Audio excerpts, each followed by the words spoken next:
Ladies and gentlemen, welcome back to Horror Analysis with me, Drew. How's it going? We are still continuing with History of Horror. We are going back. Now that we are past the 80s, we can go to Danse Macabre, the original Danse Macabre. The bulk of the book, not just the essay "What's Scary" at the end, at the beginning of the book, but as a complement to the book. I'm in the original. I have the other version in audiobook, as I've mentioned before. So we're into the 70s, or we're back to the 70s.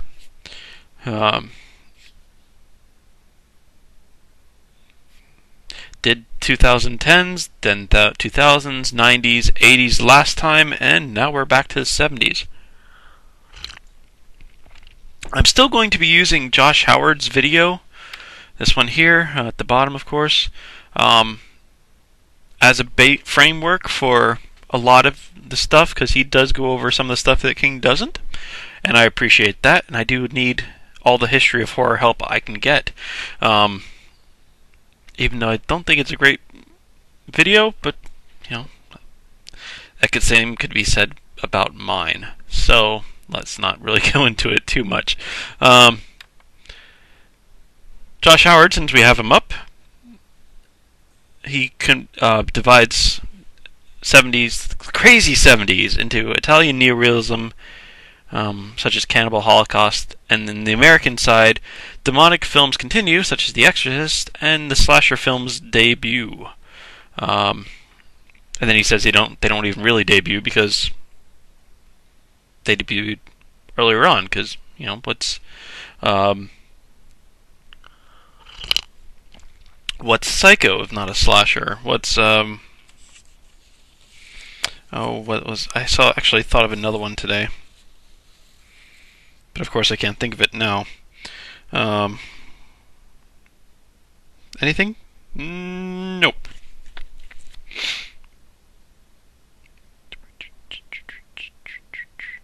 No. But slashers being slashers, like Texas Chainsaw Massacre, Leatherface, or Michael Myers' Halloween, and et al.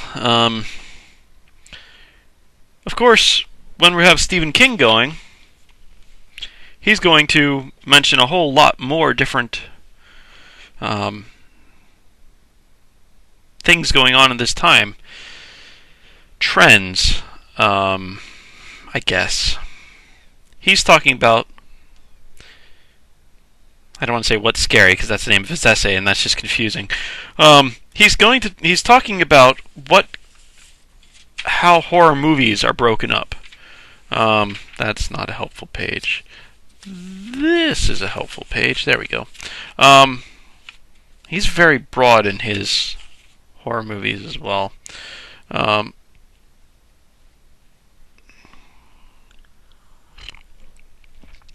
Oh, and we get to go into Stephen King's talking about TV shows.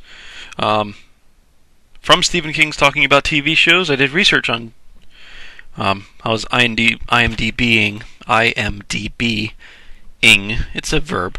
The shows he talked about to see what years they were in. So I'll talk about the 60s ones in the 60s video next time, and the 70s one in this video. And apparently the 70s ones have all been remade into 2000s ones, like Kolchak the Night Stalker.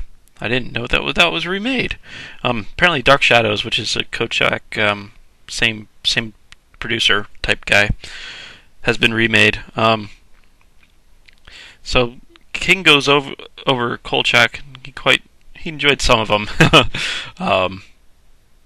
They started off good, but then again, you keep a TV series going for too long, and it's going to turn into crap. Part of the reason I don't watch television. I miss a lot, but you know what? That's fine. But Stephen King's going to break horror movies down further into just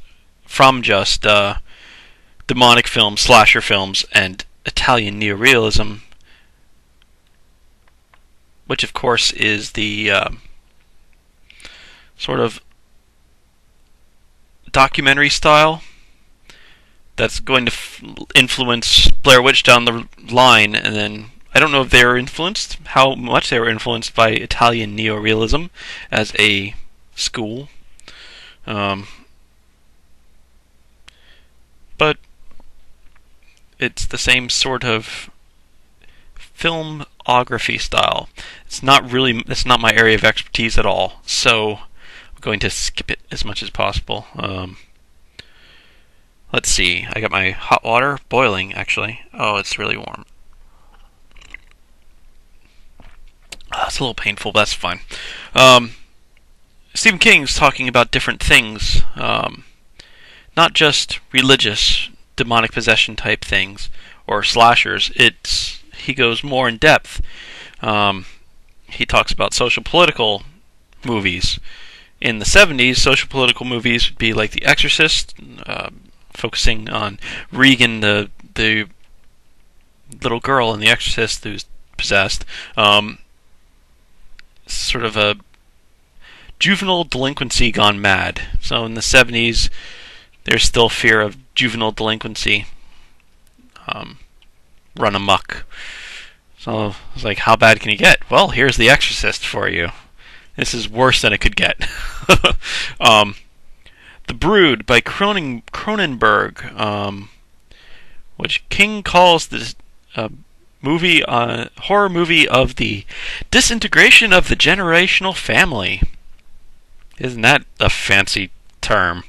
I don't know. It's a little bit. Stephen King says these things are subtext, and they are. It's subtext that an average moviegoer can watch the movie and not pick up on at all, because the disintegration of the generational family, that's when I'm going in a horror movie, I'm not thinking too much about it. Amityville Horror he talks about a lot. He talks that equates that to a financial horror. He has nice little anecdotes about someone watching the Amityville Horror attracted older couples. Older, not your 17, 16, 15-year-old typical horror movie kids who go see horror movies. It attracted 30s and 40s, etc. Because when stuff kept going on with the house, there's bills to be paid with it. So it's sort of a financial horror thing. Stephen King makes a point of saying that he overheard a lady turn to her friend or husband or whatever and say, "Oh, think of the bills." And then in the movie itself, did I mention this in the remakes? Because I think this was definitely remade in the 2000s. And in the movie itself, there was money issues as well. They only find a band of $100 bills, where it should like $1,000 goes missing.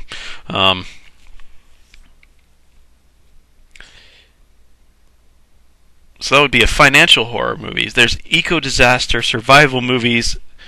This is King quoting Castle Frankenstein for Phase 4. And Prophecy would be another, the 70s Prophecy, not the Christopher Walken Prophecy. Eco-disaster, techno horror. He comes up with he doesn't come up with techno horror, but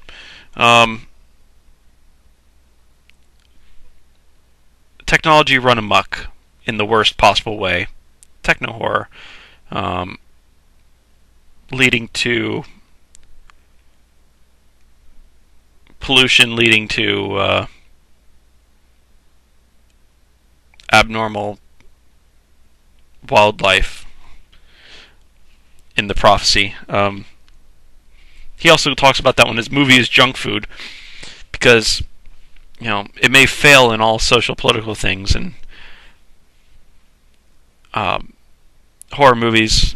You don't go watch a lot of horror movies unless you have a good taste for junk food, because you see a lot of crap, and you got to learn to enjoy the crap. The crap is tasty. There's nothing to it. Empty calories, I suppose, is the analogy. A lot of horror movies are just empty calories. They're not good for anything, but they're good. They're tasty. Duel, 1971. That's Steven Spielberg's made-for-TV movie about where the truck is the monster. In Duel, there was a trucker who was really the monster and causing the havoc, but you never see the trucker. You just see the truck. The Car, 1977. I guess is a precursor to Christine. So the Car is the villain, the monster.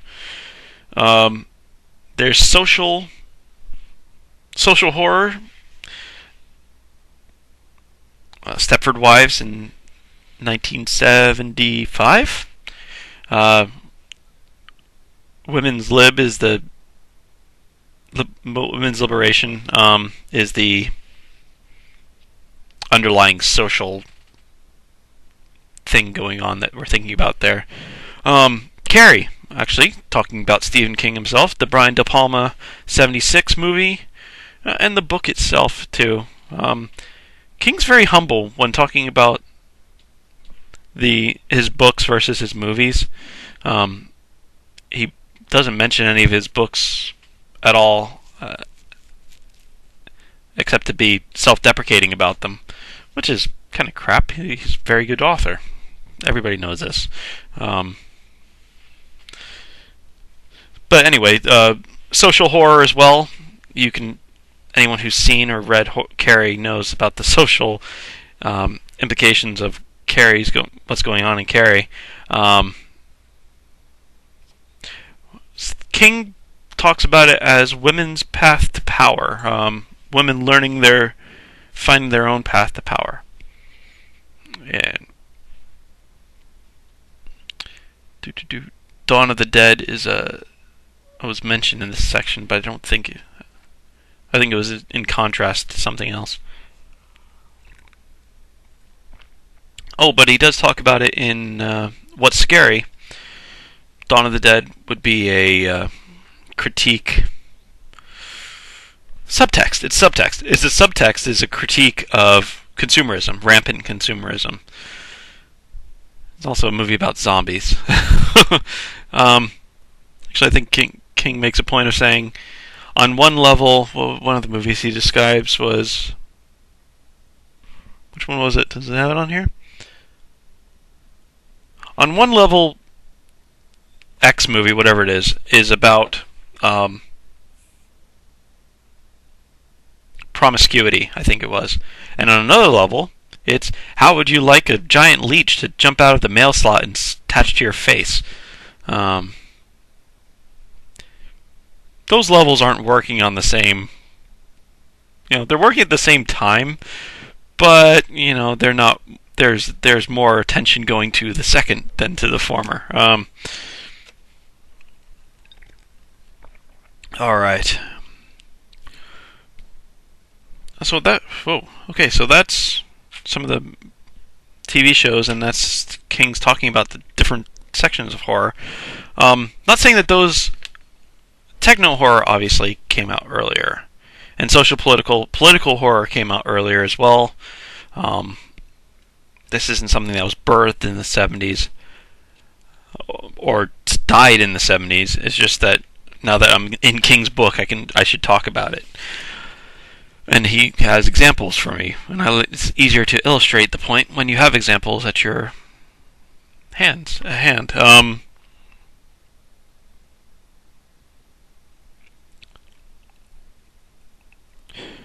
Oh, another political one. He mentions Omega Man. Charlton Heston.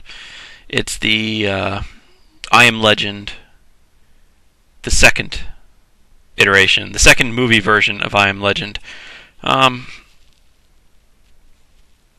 which had the vampires, the bad monsters, essentially dressed up like Gestapo. So there was a political aspect to that in our brains, in the back of our heads. Said, okay, the vampires in the book, I'm not saying they're benign, a group of them were not benign. What's the right word? It's an interesting book. But the second movie, I think I liked the second movie least. Will Smith's version wasn't great, but it had some pathos. I didn't feel that with the second movie. The Vincent Price movie was the best version thus far.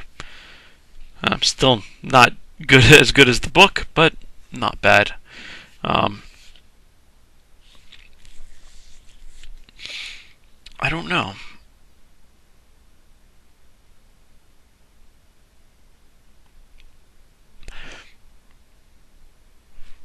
Did I get all of them for the 70s? I think I did.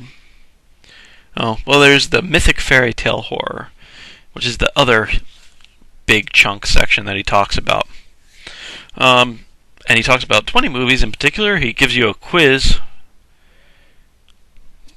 I should have page numbers, of course, but I'm in the British version, so my page numbers don't match anybody else's page numbers anyway, more than likely, especially if you have this version. Click. There we go.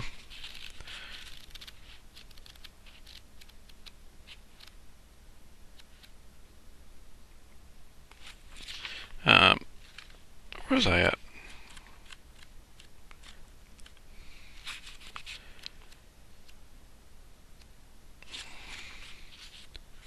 Here we go. Yeah, so the test. He gives you 70. He gives you 20 questions, 20 prompts, and you have to name the movie. And of course, some of them are dated now because it's 2013, and he wrote this in 81. Probably wrote it in 80, and some of them are from his childhood, so we're talking late 50s, early 60s.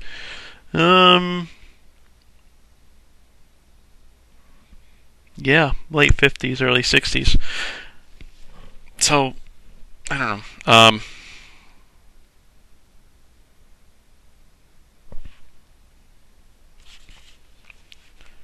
Oh, I was going to give you a page number. Page number is 210. For the that's the answers. Don't go to the answers first. 207. Questions start on 207. I cheated and went to the answers, but I've read the book 4 times, so whatever.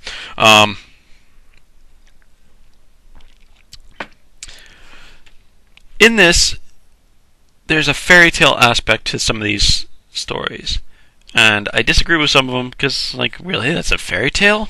That's a stretch, and it is a stretch. And some of these are a stretch to be horror at all, as he has Deliverance on the list, and he has Looking for Mr. Goodbar on the list.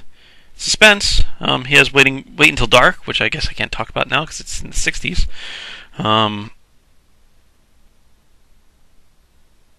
Midnight Express, which I don't really, not exactly horror. It's about imprisonment and socially stuff. I think that would be more social myself, but what do I know? But some of the ones that he did have, Coma, was 1978. Not one I'm really familiar with, but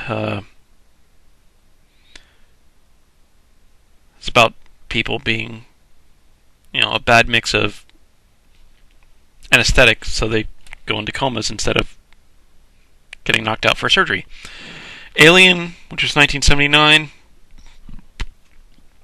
Pardon me. It's a Lovecraftian in Lovecraft in space is what King described it as, and that's pretty much it. It's Ridley Scott. It's what's her name? Oh my god, I'm so stupid. Anyway, I'm just gonna ignore it. I didn't say that. What? Huh? Yes, and she is great. Nope, not gonna think of it. Oh well. I'll think of it in 5 minutes and shout it out and be all embarrassed. You guys are yelling at me now. Night Watch, 1973. I don't know the movie. How did you describe it? 207.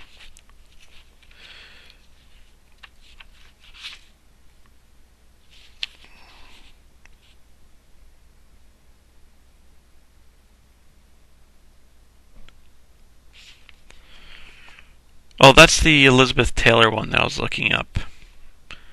I think. American woman goes to London, suffering from a breakdown, and sees a murder in a boarded-up building across the road. Again, that's kind of a stretch for horror, and it's kind of a stretch for as fairy tale. And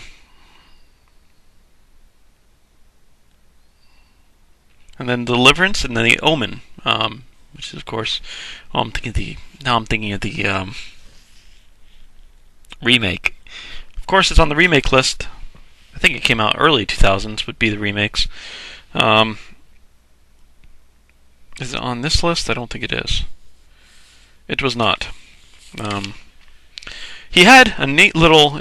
His appendixes are good. I'm very glad that he had good appendixes, because on page 463, Appendix 1, he goes over the films he talks about for 3 pages. And in Appendix 2, which is in 466, he talks about the books he went over for 3 pages. And then he goes into the index. That's helpful. That's very helpful. I did find a lot of spelling errors from when I was Wikipediaing them. But, you know, he might have had someone else do the appendices. Appendix are kind of tough to do anyway. So, and before the time of computers, which he was doing it, typing it out on a typewriter. We'll try to be as forgiving as possible. Aren't we generous? All right. So the Omen, of course, was the spawn of Satan. Growing up, the mom and dad try to kill him. Doesn't work. Damien stuff. Right. And then Deliverance was his last one he talks about. Which again, if it was horror, I would call it social horror. Or maybe just slashery. I don't know. But mythic? Fairy tale horror? I don't know. He confuses me in this section a bit. I'm not going to lie. Some of them make more sense later on. Oh, and Halloween, 78. Which is, of course, Mike Myers escaped from a mental home on Halloween, starts hunting babysitters. Rightio. Okay, so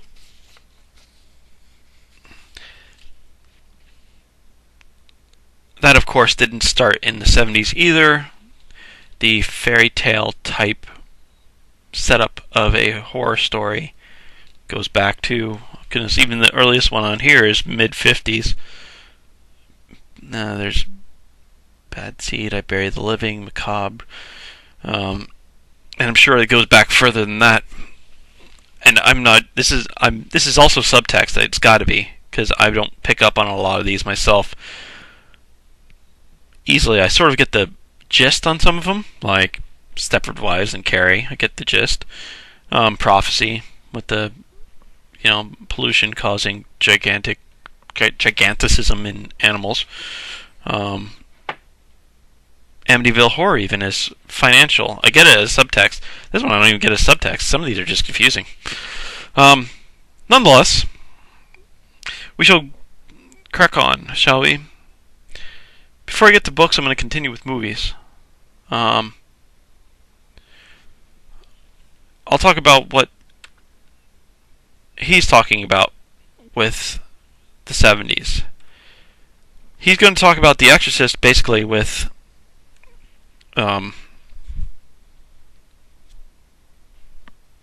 demonic films, continued from Rosemary's Baby and whatever in the 60s, and then slasher debuts, which is of course, as I said before, Halloween. Black Christmas was the 70s. Oh, almost spilled my hot water. Watch out. Texas Chainsaw Massacre is 74, Black Christmas is 74, Halloween is 78. What do we have here?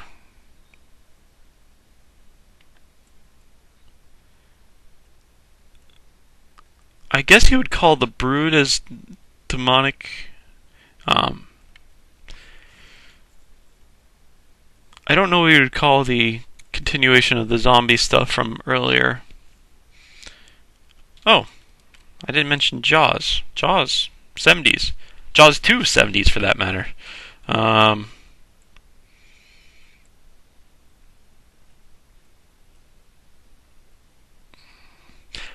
Julie Christie carries the demon seed.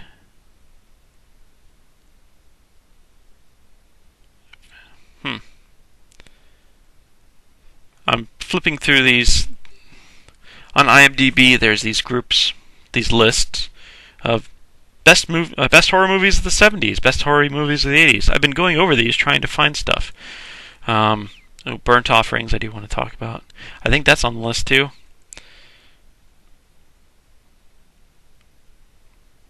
Some of these are not. Some of these don't deserve to be. Oh, The Blood Spatter Bride should be on the list, I guess. That was a remake of Carmilla, or Joseph Sheridan Le Fanu's Carmilla, which was, as I mentioned, in the Vampire series, influential on Dracula. I don't know the movie very well, so I don't know how well of a adaptation it is. Last House on the Left, the first one, the one that Stephen King hated, but that was in the section, in the 80s, 70s rather. Andromeda Strain, Island of Dr. Moreau. Some of these are really weird. The second version of Invasion of the Body Snatchers.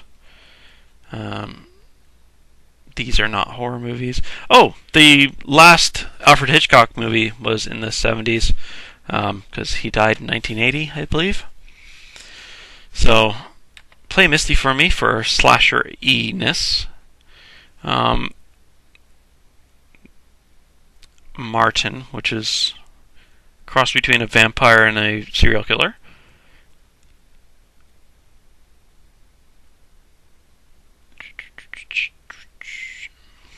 Oh my. Oh, The Crazies. I didn't mention The Crazies in the remake version, but the original Crazies by Romero was in the 70s as well. And of course, see, they call this Deliverance a horror movie too. Not what I would call a horror movie, but Phantasm is another one that King does not talk about. And most people who think about 70s movies for a while think of Phantasm pretty soon. But King doesn't mention it. Texas Chainsaw and... yeah, let's get rid of that one. Jeez. Nosferatu the Vampire is one I just heard of today. Werner Herzog. That's not the original Nosferatu. It's another one. German Expressionist Cinema. You have some Hammerish films. During the 70s, they're wrapping up their things. Dracula.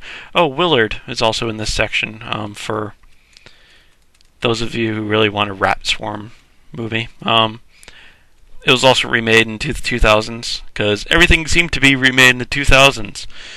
That's something, actually, that Josh Howard got right. Cat of Nine Tails. Let's Scare Jessica to Death is one that's mentioned twice. I don't know. I know the movie, but I don't know the movie.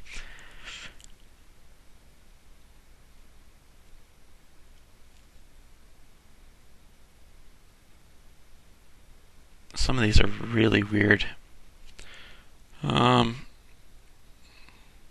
Wicker Man. Oh, he does mention that one. Yeah, I think I'm going to skip right to King now. I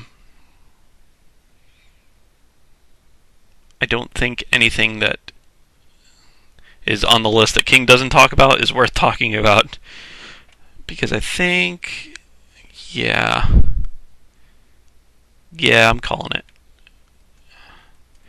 This one's done. And that one's done. Andy Warhol's Blood of Dracula. That one was worth mentioning just because it sounded so weird. Oh, and The Legend of Hell House, which is a Matheson make.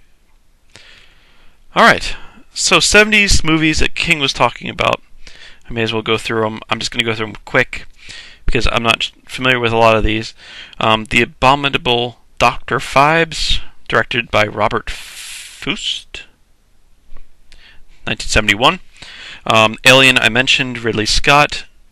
Oh, I'm still not thinking of her name. Oh, and I just closed out IMDb too. Oh, it's on the tip of my tongue. Oh, that's so frustrating. Asylum by Roy Ward Baker, 1972. The Brood, David Cronenberg, we mentioned. It's the one about the woman birthing babies that kill her family. I don't think I mentioned the plot of it. It was the one that's the disintegration of the generational family on one level, and on the other level is about a woman birthing babies that kill the family. Burnt Offerings, Dan Curtis, which is based on Marasco, Robert Marasco's book, also from the 70s, I believe. Yeah, it counts.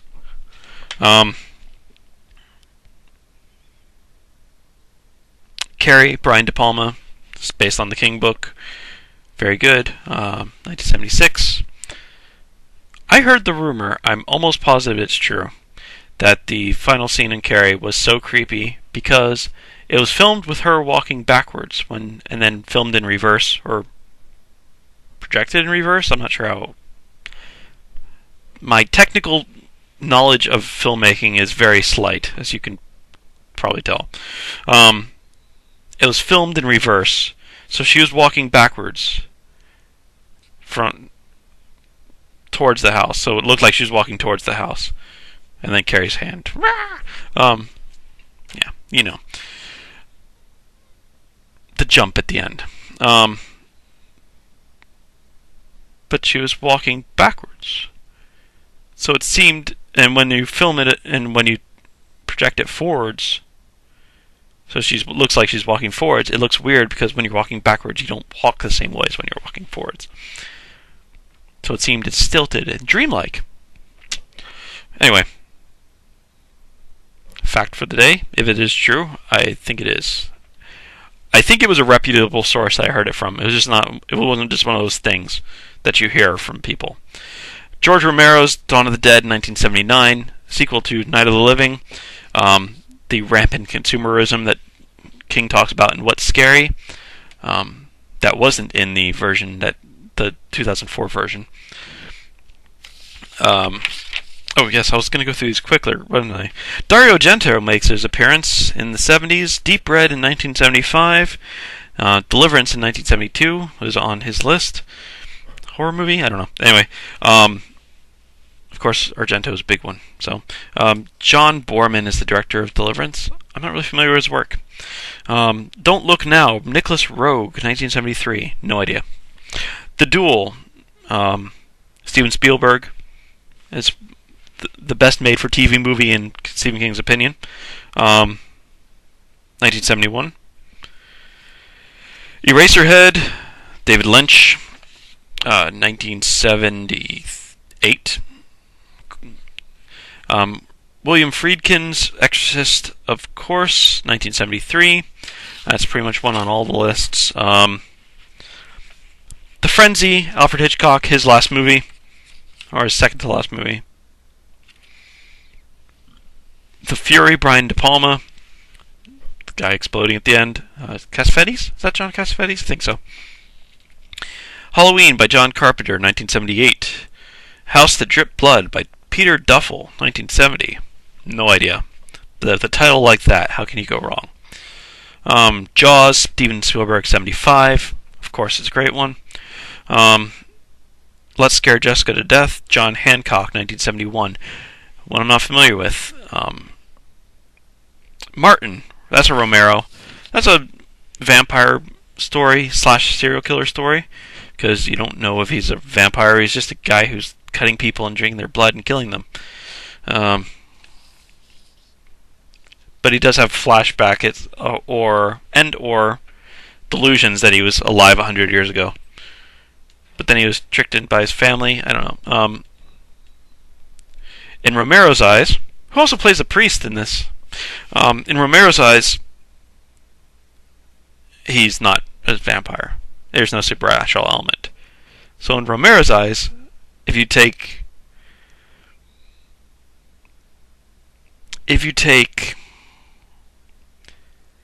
Noel Carroll's version of The Fantastic, this isn't a horror movie at all. But it is. Picnic at Hanging Rock by Peter Weir, 1978. I have no idea what it's about. Rabid by Cronenberg, 1976. Race with the Devil, Jack Starrett, 1975. Neither. Sorry. Rituals by somebody, because King doesn't know, or didn't know in 1978. He didn't know when he wrote the book. And I didn't think to look it up. Sorry, King. Salem's Lot, King adaptation by Tobe Hooper, 79. That's the one where he looks like Nosferatu.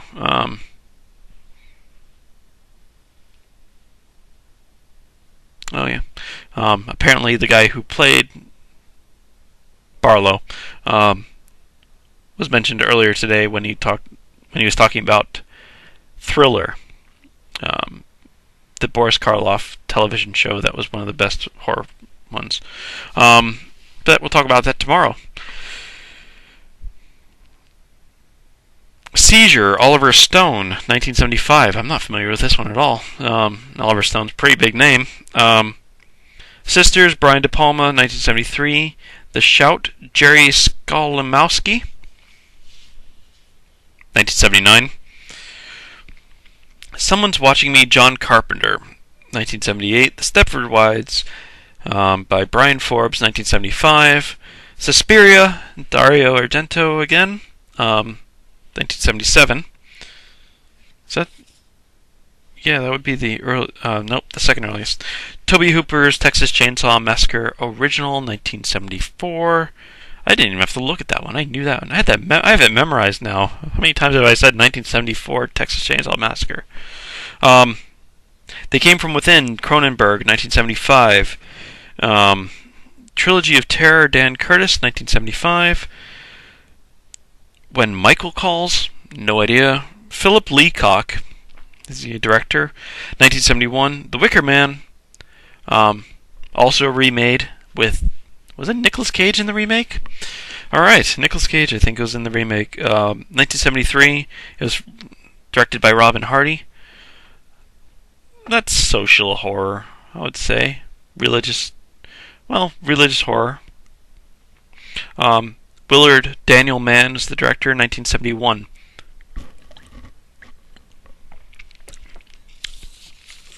Right, so, stuff. That's going to be the movies. I'm not going to go over, the books are pretty close type. And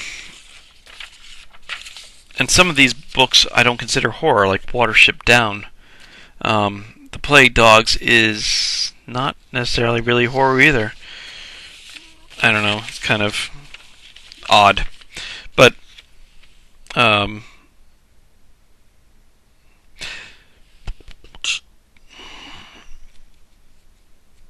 Ramsey Campbell, which he does talk about, British horror writer, he talks about The Doll Who Ate Its Mother and The Parasite briefly.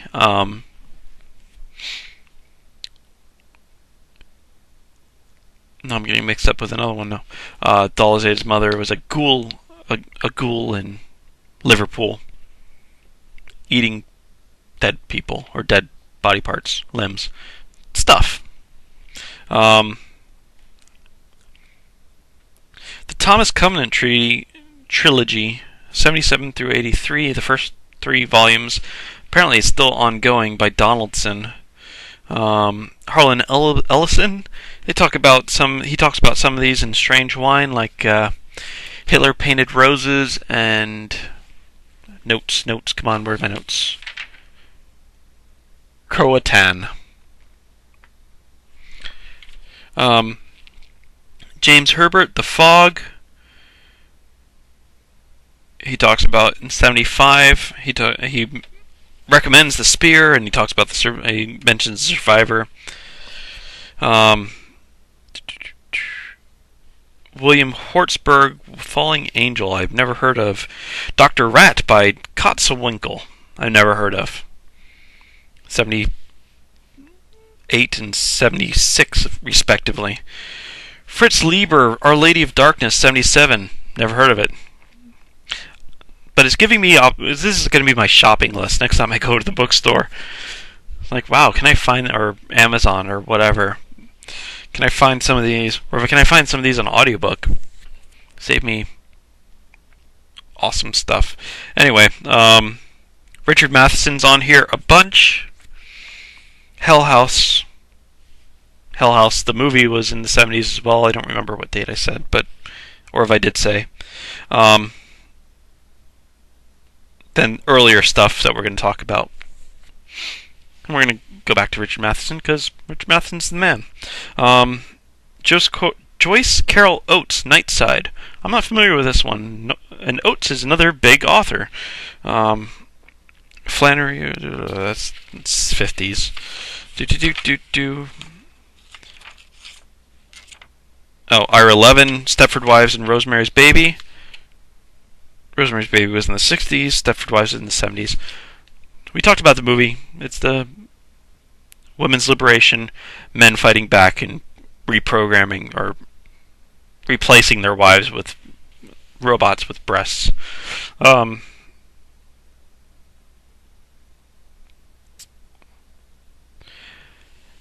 Joan Samson the Auctioneer. I couldn't even find this one on Wikipedia, but apparently it's 1975, according to Google search.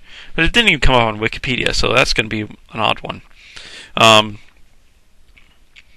Anne Rivers Siddons, The House Next Door. I talked about this in the Ghost section because King talks about this heavily in the Ghost section. It's a haunted house. It's a modern haunted house. Modern haunted house. I can talk. Where the people in the house next door to the house next door to them is the haunted one. Watch families get destroyed and have to fight the haunted house. Right. Anne Rivers Siddons, of course, she's gone on to do... I hate using the word chick lit, but books that my mom would read. Yeah. Yeah. More ghosty stuff. Peter Straub. He's pretty much king of ghosts. If you're not a big... I like Stephen King's ghosts. I don't like any ghosts. I try to avoid the genre in general. I did talk about Peter Straub's Ghost Story and Julia. And If You Can See Me Now is another one he mentions.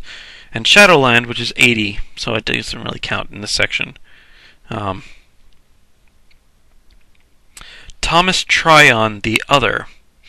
This was tough to find because apparently there was 12 Thomas Tryons. One's an architect, one was living in the 1600s and wrote self-help and vegetarian books, and the other one's an actor, but he actually happened to be a writer as well. Thomas Williams, the book called Tsuga's Children, Tsugas Children, apostrophe S Children rather. No idea. T.M. Wright, Strange Seed, no idea. And there might be other ones, but those are ones with stars next to, and that's he feels are particularly important if he puts a star next to them. So if the authors didn't have a star next to them, I didn't really go through the trouble of trying to find the dates for their books. Because that's, it's a bit of work. It's research time. I didn't say Herbert, did I? Does he write stuff in the 60s, or did he get it?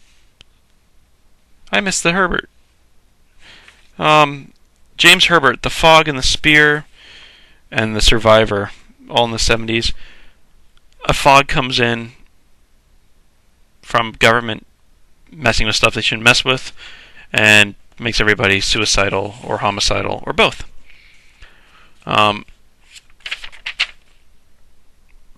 In his list of books, they talks about in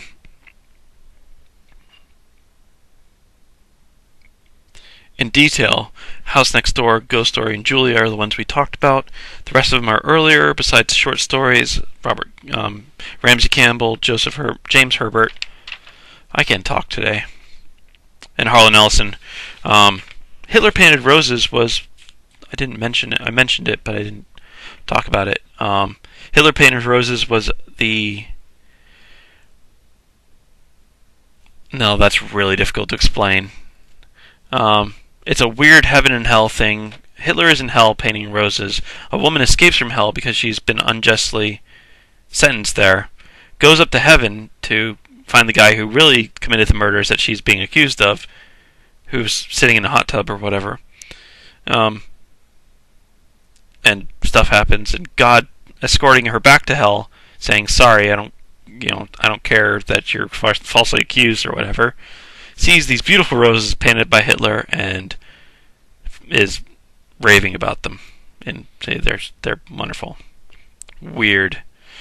But it's Harlan Ellison, so I'm sure we'll talk about Harlan Ellison some more. He's written for lots of things. I suppose we will. I think he did start before the 70s. The Croatan one was a guy kept flushing a bunch of aborted fetuses down the toilet, and then somehow gets trapped in the sewers, and all his babies are there. All the children that he sired and then aborted. That's kind of wicked, kind of weird, and wonderful if you're a horror fan. I think I'm going to call it there, folks. 70s. We're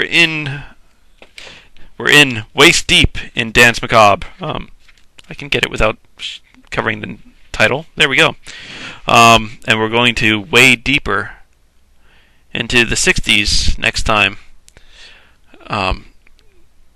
This is, of course, Josh Howard's one.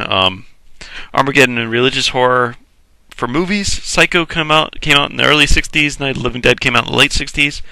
The Production Code of America ended in 1964, which allowed more graphicness. I'm going to try to put at the bottom there, you'll see 14 minutes. I'm going to try to put the times of the video in there. So, more Danse Macabre next time with History of Horror with me, Drew. Alright. Yeah, that's 50 minutes. That's a pretty long one. That's good. I'm going to finish my water.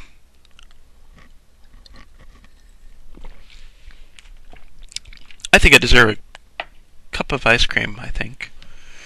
That's my post-video treat today. Ice cream. Because I finished today's horror analysis. I'll talk to you. See you next time, folks. Have a great night.